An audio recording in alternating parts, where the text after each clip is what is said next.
औरत तुझे क्या कहूँ, तेरी हर बात निराली है। तू एक ऐसा पौधा है जिस घर में रहे वहीं हरियाली ही हरियाली है।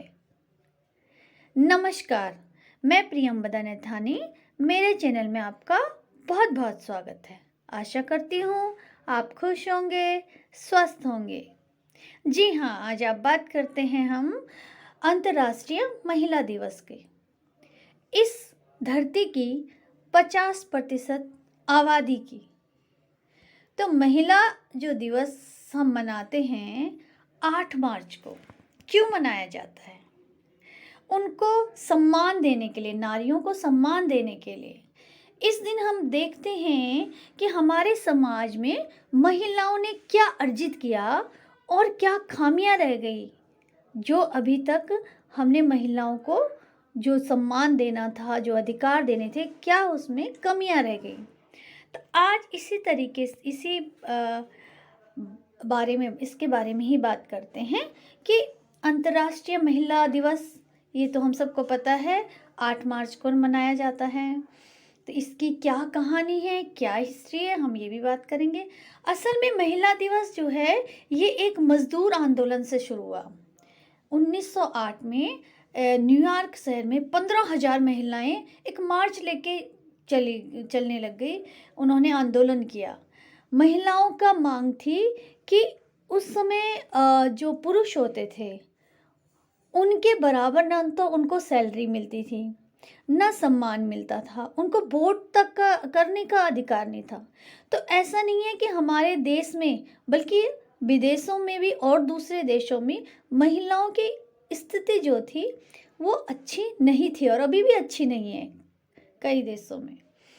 तो इसके लिए उन्होंने आंदोलन किया कि हमें समानता चाहिए। अगर एक ही काम को पुरुष भी कर रहा है और महिला भी कर रही है तो भाई सबको समान अधिकार देना चाहिए, समान सैलरी देनी चाहिए। तो इस आंदोलन से ये महिला दिवस की शुरुआत हुई। फिर 1910 में जोहान्सबर्ग में एक सम्मेलन में एक जर्मन लीडर थी, क्लारा ज़ेटकिन। उन्होंने एक सुझाव दिया अंतर्राष्ट्रीय सम्मेलन में, जिसमें 17 देशों की 100 महिलाएं लगभग आई हुई थी, कामकाजी महिलाएं। तो उन्होंने एक सुझाव दिया कि हमें महिलाओं को उनके सभी मौलिक अधिकार देने चाहिए और इसके लिए हमें महिला दिवस, एक कोई सा भी दिवस को एक दिन हमें महिला दिवस मनाना चाहिए। तो वहाँ जितनी भी महिलाएं आई थी, जितने भी लोग आए थे, तो उन्होंने इस बात का समर्थन किया कि हाँ, हमें महिला दिवस मनाना चाहिए। तो 1911 में अंतर्राष्ट्रीय महिला दिवस मनाया गया। अलग अलग देशों में मनाया गया, लेकिन पूरे विश्व में नहीं मनाया गया। इसमें ऑस्ट्रिया, जर्मनी, डेनमार्क, स्विट्जरलैंड, यही महिला दिवस मनाया गया। अब बात आती है 8 मार्च को ही क्यों चुना गया। 8 मार्च को इसलिए चुना गया कि जब प्रथम युद्ध हो रहा था 1917 में, तो रूस की महिलाओं ने आंदोलन किया। वहाँ भी वही परेशानी थी, रूस की महिलाओं को पूरे अपने अधिकार नहीं मिल रहे थे। तो उन्होंने बहुत बड़ा आंदोलन किया और यह आंदोलन इतना बड़ा था, इतना प्रभावशाली था कि वहाँ का जो सम्राट थे उनको अपना त्याग पत्र देना पड़ा। और ये माना जाता है ये आंदोलन जब शुरू हुआ ये 8 मार्च का दिन था। तो 8 मार्च को ही जो अंतर्राष्ट्रीय जो महिला दिवस, इसीलिए उस समय उस दिन के सम्मान के लिए, उन महिलाओं के सम्मान के लिए 8 मार्च को महिला दिवस मनाया जाता है। लेकिन पूरे विश्व में ये एक 1975 से प्रॉपर शुरू हुआ। तो एक 1975 में क्या हुआ कि थीम के साथ मनाया गया है अंतर्राष्ट्रीय दिवस, कि कोई थीम रख दो। मेनली इसमें थीम यही होते थे कि पुरुष और महिला समान हो, समानता की जो बात होती है, हर थीम में कहीं ना कहीं वही बात रखी जाती है। तो उसके बाद ये थीम के साथ शुरू हुआ।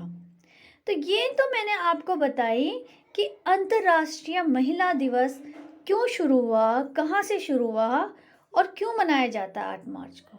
अब हम बात करते हैं अपनी भारत के, हमारे भारत की महिलाओं के बारे में।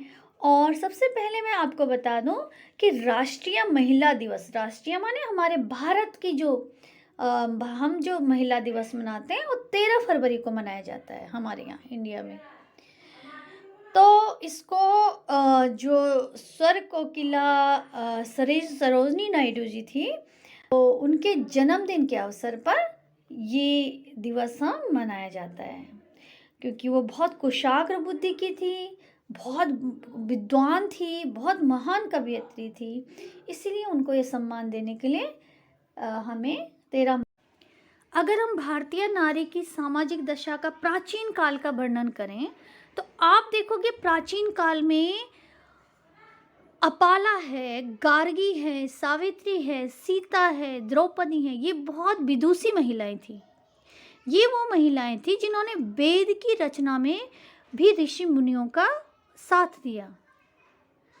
तो बहुत उच्च स्थान था। आप कोई भी काम करते हैं तो हम आज के टाइम में भी पहले स्तुति देवी की होती है, उसको शक्ति के रूप में, लक्ष्मी के रूप में, सरस्वती के रूप में हर जगह पूजा जाता है। तो सोचो उस समय की मानसिकता कितनी ब्रॉड मानसिकता के लोग थे उस समय, जो उस समय के पुरुष थे जिन्होंने अपने से भी ऊपर माता को, बेटी को, अपनी बहुओं को रिस्पेक्ट दी। धीरे धीरे धीरे जो स्त्रियों का पतन शुरू हुआ वो शुरू हुआ जब यहाँ पे विदेशी आक्रांता आए।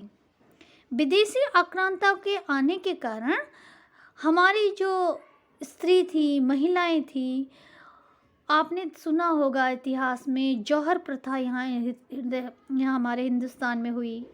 सोचो कितनी विभत्स स्थिति रही होगी जब एक जलते हुए कुंड में कई रानियाँ, कई दासियाँ उसमें कूद गई।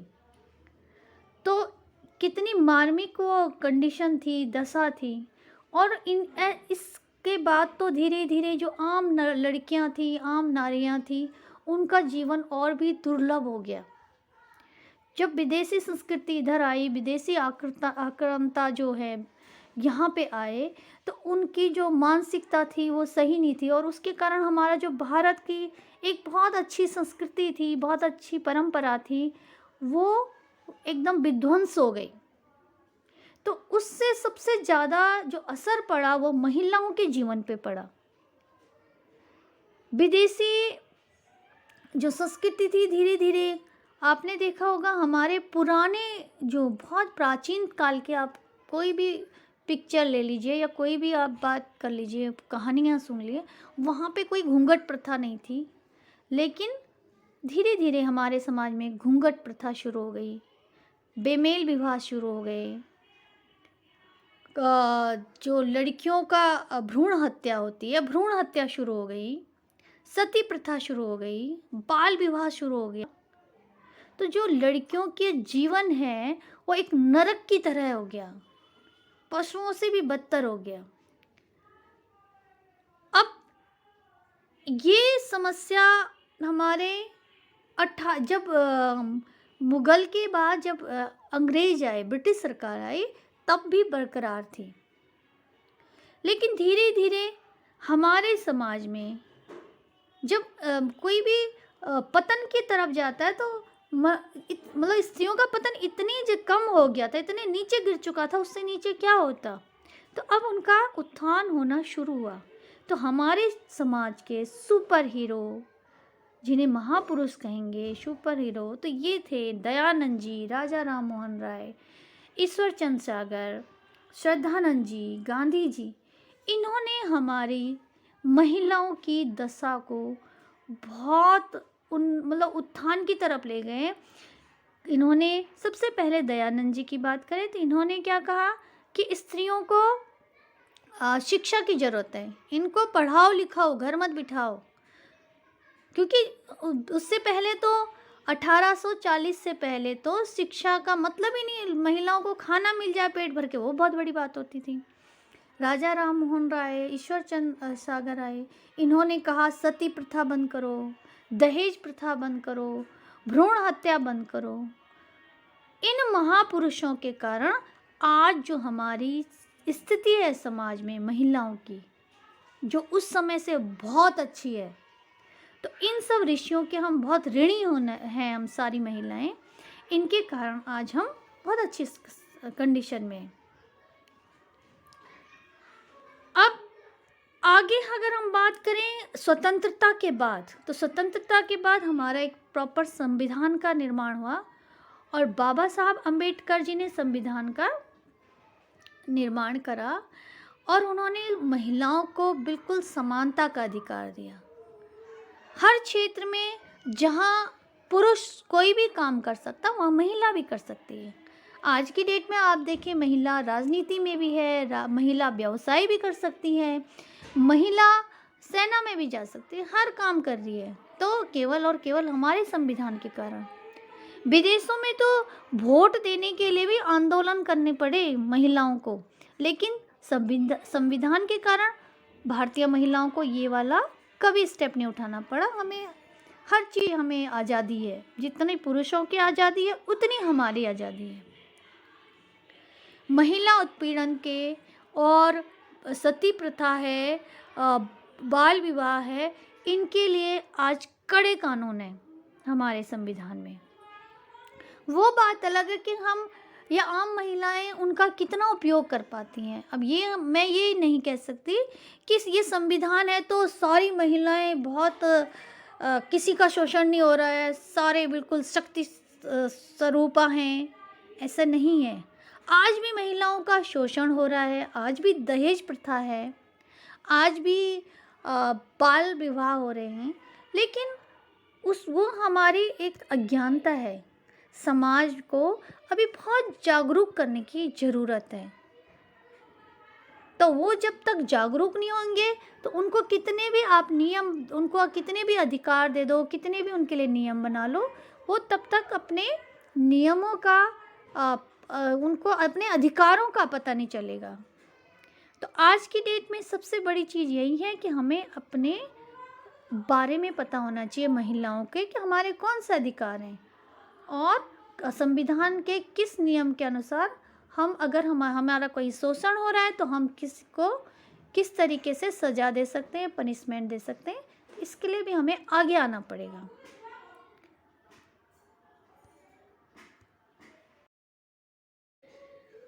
आज की नारी की बात करें तो आज हमारे समाज में नारी की स्थिति के दो पहलू हैं।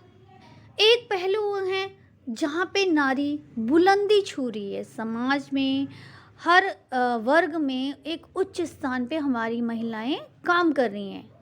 अब सेना में देखो, आप शिक्षा के क्षेत्र में देखो, आप राजनीति में देखो, आप आर्थिक जगत में देखो, तो हमारी जो महिलाएं हैं बड़े बड़े बिजनेस को संभाल रही हैं। हमारी महिलाएं, श्रीमती इंदिरा गांधी जी प्राइम मिनिस्टर बनी हैं, प्रतिभा पाटिल जी राष्ट्रपति बन गई हैं, राज्यपाल बन गई हैं। हर क्षेत्र में आप देखोगे, अब सेना में भी एनडीए के थ्रू महिलाओं का प्रवेश हो रहा है। शिक्षा में आप किसी भी यूनिवर्सिटी में देखो, पुरुषों से की तुलना में ज़्यादा महिलाएं आपको प्रोफेसर मिलेंगी, टीचर्स मिलेंगी, डॉक्टर मिलेंगे। तो इस तरीके से आज पहले अगर हम 100 साल पुरानी जो स्थिति थी नारी की, उससे तो बहुत बेहतर हो चुकी है। लेकिन काफ़ी बड़ा वर्ग एक ऐसा भी है जो पिछले 100 साल पुरानी नारी का ही जीवन व्यतीत कर रहा है। आज के समय भी जो महिलाएं हैं वो दहेज के कारण मारी जा रही हैं, भ्रूण हत्या हो रही है, उन पे अनेक जो शोषण हो रहा है, उनका उत्पीड़न हो रहा है महिलाओं का, ऑफिसों में, घर में, हर तरीके से उनका शोषण आज भी हो रहा है। बलात्कार के केस हर रोज आते हैं, हर प्रोफाइल में, हाई प्रोफाइल में भी ऐसे नहीं है कि महिलाओं को केवल गरीब तबके में ही शोषण हो रहा है, हाई प्रोफाइल में भी महिलाओं का मानसिक तौर पे शोषण हो रहा है। जबकि उनके पास हर चीज़ के लिए हम पे एक कानून है, लेकिन कुछ अज्ञानता के कारण और कुछ सामाजिक दबाव के कारण हम उन अधिकारों का उपयोग नहीं कर पा रहे हैं, यूज नहीं कर पा रहे हैं। आज भी बेमेल शादियां हो रही हैं। तो आज महिला दिवस पे सबसे बड़ी चीज़ यही है कि हम इन महिलाओं के बारे में सोचें, तभी महिला दिवस मनाने का कोई फ़ायदा होगा। जो महिलाएं अभी तक उस अधिकार को जो अधिकार उन्हें मिलना चाहिए वो अधिकार नहीं मिल पाया, उनका शोषण हो रहा है किसी भी तरीके का, तो वो अगर उन्हें नहीं मिला तो हमारा महिला दिवस मनाना बेकार है। आज की बात करेंगे 2022 की जो थीम है, इस वर्ष महिला दिवस की जो थीम है वो है gender equality today for a sustainable tomorrow. यार गड़बड़ हो गया। अब हम बात करें 2022 की थीम का। इस वर्ष महिला दिवस की जो थीम है वो है gender equality today for a sustainable tomorrow, यानी आने वाले अच्छे कल के लिए आज लिंग भेद को ख़त्म करना होगा, चाहे जानबूझ के या फिर अनजाने में हो। महिलाओं के साथ कोई भी हर क्षेत्र में कोई भी भेदभाव होता है तो उसे हमें आगे बढ़ने से रोकना है। इसी पर ये थीम इस वर्ष जो है ये थीम है हमारी, और अगर इस थीम के अकॉर्डिंग हम काम करेंगे, हमारा जो समाज है वो सोचेगा, तो निश्चित ही हमारी जो महिलाएं हैं वह अपने अधिकारों को प्राप्त करेंगी। आशा करती हूँ आपको मेरा वीडियो पसंद आया होगा। एक बार फिर से सभी महिलाओं को हार्दिक शुभकामनाएं महिला दिवस पे। तो मेरा वीडियो यहाँ तक देखने के लिए धन्यवाद।